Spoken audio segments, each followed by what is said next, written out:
जय हिंद। मैं थाका थेमाका मोहसिन रशीद टोंक।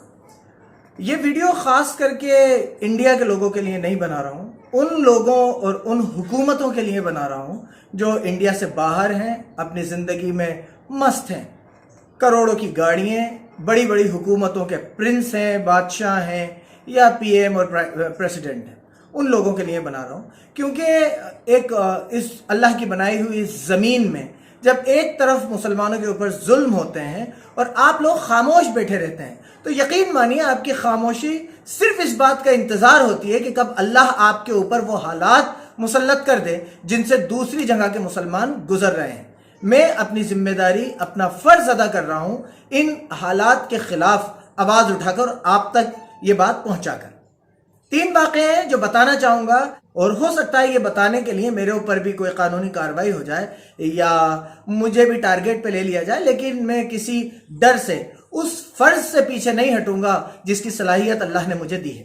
और सारी बातें मुस्कुराते हुए कहूंगा क्योंकि मुस्कुराते हुए किसी कौम के कत्ल की आवाज लगा देना इंडिया में अब क्रिमिनल एक्टिविटी नहीं है। मुस्कुराते हुए आप किसी के साथ भी कुछ भी कर सकते हैं, कुछ भी कह सकते हैं। उसे Indian courts, Delhi high court criminal activity नहीं मानता। पहली बात इसी से शुरू करता हूं।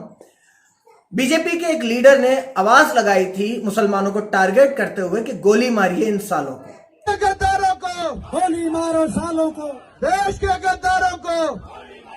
पीछे तक आवाज आनी चाहिए, गिरिराज जी को सुनाई दे। देश के गद्दारों को, देश के गद्दारों को, देश के गद्दारों को। ये कौन? उस आवाज पर कुछ लोगों ने विरोध जताया, उस पर क्वेश्चन मार्क लगाया, एफआईआर की, कोर्ट में मामला पहुंचाया।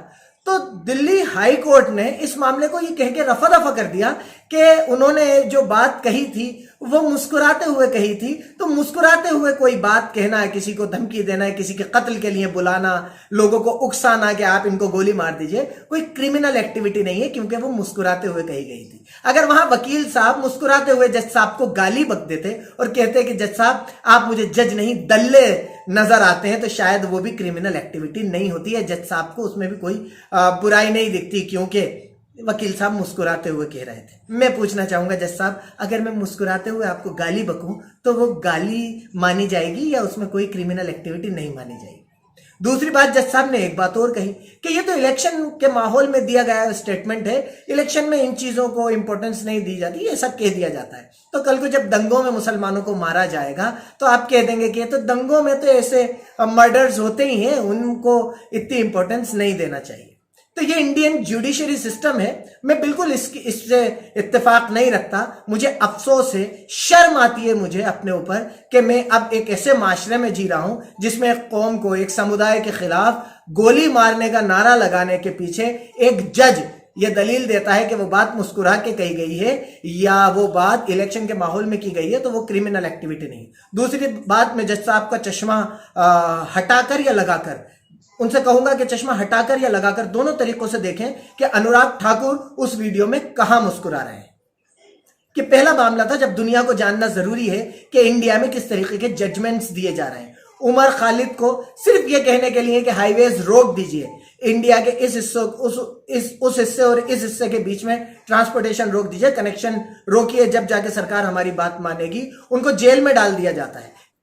उमर खालिद के लिए शायद ये फैसला कोई राहत नहीं लाए, लेकिन मुनव्वर फारूकी के लिए जरूर ये फैसला राहत लाएगा। मुनव्वर, अब आप कोई भी बात मुस्कुरा के कह सकते हैं और आपने जितने भी बातें कही हैं वो सब तो ऑब्वियसली आपका काम ही मुस्कुरा के कहना है, तो आपने जितनी बातें कही थी मुस्कुरा के कही थी। तो अपने वकील से कही है कि दिल्ली हाईकोर्ट का ये जजमेंट मुंह पे मारे जज के और कहे कि मुनव्वर पर सारे इल्जाम जो केसेस फाइल किए गए हैं वो हटा लिए जाए।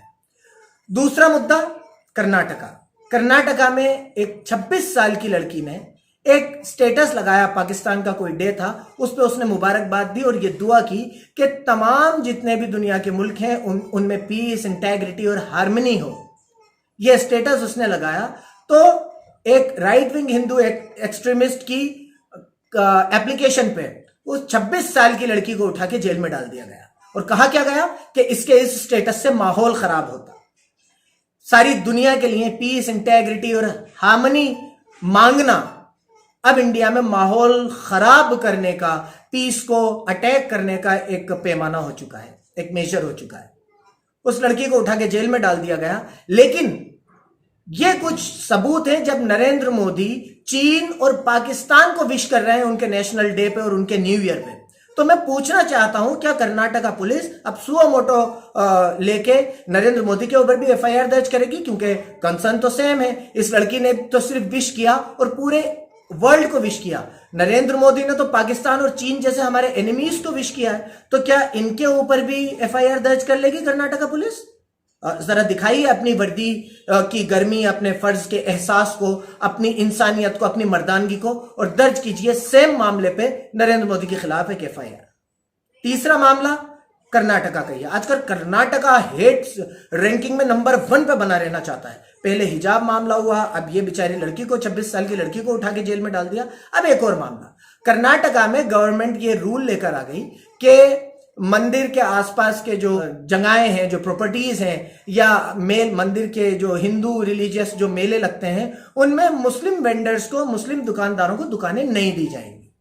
हैरानी की बात यह है कि जब बीजेपी ये लॉ लाई और उनसे पूछा गया कि आप हेट पॉलिटिक्स क्यों कर रहे हैं, तो बीजेपी ने हमारे मुंह पे जूता मारा और दिखाया कि ये कानून 2002 में कांग्रेस सरकार ने बनाया था कि मंदिर की जितनी भी प्रॉपर्टीज हैं उनमें मुसलमानों को या दूसरे धर्म के, दूसरे फेथ के लोगों को दुकानें नहीं दी जाएं।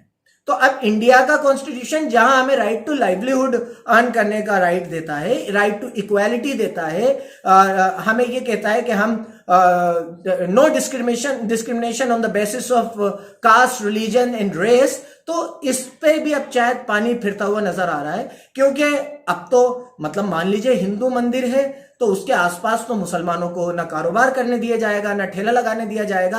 अगर कोई बड़ा मेला लग रहा है उसमें भी कोई हिंदू रिलीजियस एंगल है तो वहां पर भी मुसलमानों को नहीं घुसने दिया जाएगा। तो आप सीधे सीधे कहिए कि आप यहां से भूखे मर के निकल जाइए। आपको ना कमाने दिया जाएगा, ना खाने दिया जाएगा, ना बोलने दिया जाएगा, ना सांस लेने दी जाएगी। लेकिन दुनिया के सारे मुस्लिम मुल्क, सारे सेक्युलर मुल्क, सारे वो लोग जो ह्यूमैनिटी की बात करते हैं, वो चुप्पी साधे बैठे हैं। एक छोटी सी मिसाल देके इस वीडियो को खत्म करूंगा। आइए कभी टोंक, आइए हमारे शहर में टोंक की सबसे बड़ी औकाफ की प्रॉपर्टी है जामा मस्जिद, और जामा मस्जिद के नीचे 90% दुकानदार गैर मुस्लिम है। वो सुबह आते हैं, अपनी पूजा करते हैं, अपने दुकानों में आते हैं, ऊपर मस्जिद है, नीचे दुकान है, लेकिन वो उन्हें कारोबार करने से कोई नहीं रोकता। और यकीन मानिए इंडिया के मुसलमान इस लेवल पे नहीं गिरेंगे कि आपसे दुकानें खाली करवाएं या किसी और धर्म के लोगों से दुकानें खाली करवाएं या बेचारे किसी ठेले वाले को मार के वहां से भगा दें कि नहीं, तू यहां नहीं कमाएगा। और अगर आपको लगता है कि रोजी देने वाले आप हैं तो पूरी कोशिश कीजिए, और कोशिश कीजिए कि हम भूखे मर जाएं। हम भी देखते हैं कि रोजी आपके हाथ में है या उस अल्लाह के जिसके कब्जे में आपकी और मेरी जान।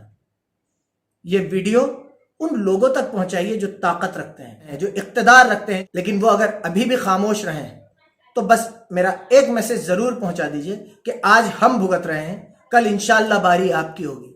अल्लाह के अजाब से और अल्लाह की आजमाइश से आप बच नहीं पाएंगे। कल को जवाब आपको भी देना है और मुझे भी देना है। मैंने अपना फर्ज जितनी मेरी ताकत थी अपने एतबार से निभा दिया। आपकी बारी है कि आप कितना अपना फर्ज निभाते हैं। बहुत बहुत शुक्रिया। मैं था का थैमा का मोहसिन रशीद टोंक।